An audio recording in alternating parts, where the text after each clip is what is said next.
মুহূর্তে লাভপুরের ছবি রাখবো আপনাদের সামনে। বন্যা পরিস্থিতি সরেজমিনে গিয়ে ঘটল দুর্ঘটনা। লাভপুরে স্পিড বোট উল্টে গিয়ে কুয়ে নদীতে পড়ে গেলেন তৃণমূল সাংসদ সামিরুল ইসলাম, অসিত মাল, তৃণমূল বিধায়ক অভিজিৎ সিনহা, জেলা শাসক সহ 13 জন।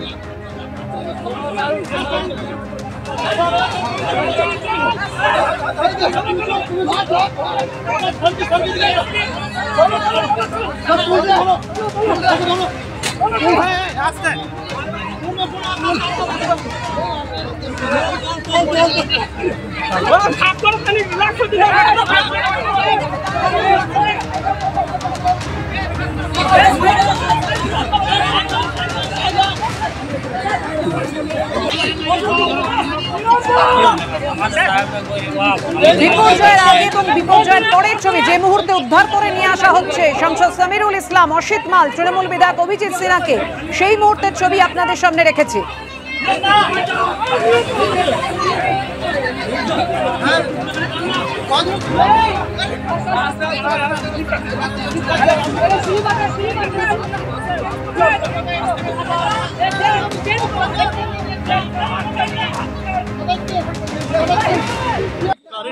পড়ে গিয়েছিল, তারপর একদম ভিটকা দিয়েছে, আমরা সবাই পাল্টি মেরে গেলাম।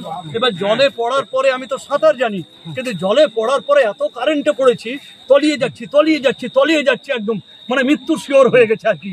তখন তার অন্য কিছু করার নাই, তলিয়ে যাচ্ছে, নিয়ে এপাশ ওপাশ করতে করতে একটা ডাল পেয়ে গেলাম।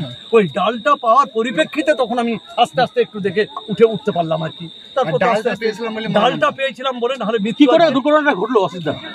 আসছিলাম আস্তে আস্তে কারেন্টের কাছাকাছি চলে এসেছিল, নিয়ে ওই টানতে গিয়ে আরাম করে কারেন্টের ওখানে পড়াতে সব উল্টে যাওয়ার পরিপ্রেক্ষিতে সব পড়ে গেল, আমরাও পড়ে গেলাম। কিন্তু পড়ে যাওয়ার পর তো আমরা সাঁতার জানি, কিন্তু এটা কোনো কাজে লাগেনি। এই কারণে এবার কারেন্টের মধ্যে দিয়ে আমি নিচে তলিয়ে যাচ্ছি। তাহলে আমি বাঁচবো। আমরা যে স্পিড বোটে করে গেছিলাম, হঠাৎ করে সেই স্পিড বোটে যে প্রপেলারটা, সেইটা জলের তলায় কোনো গাছ আছে, সেই গাছে আটকে গেল, যে স্পিড বোটটা বন্ধ হয়ে গেল। বন্ধ হয়ে যাওয়া তো একটা ঘূর্ণি ছিল, আমরা যে নদীর উপরে যে ঘূর্ণি বলি, সেই ঘূর্ণি ছিল, সেই ঘূর্ণিতে স্পিড বোটটা পরে ঘুরতে লাগলো, ঘুরতে উঠে।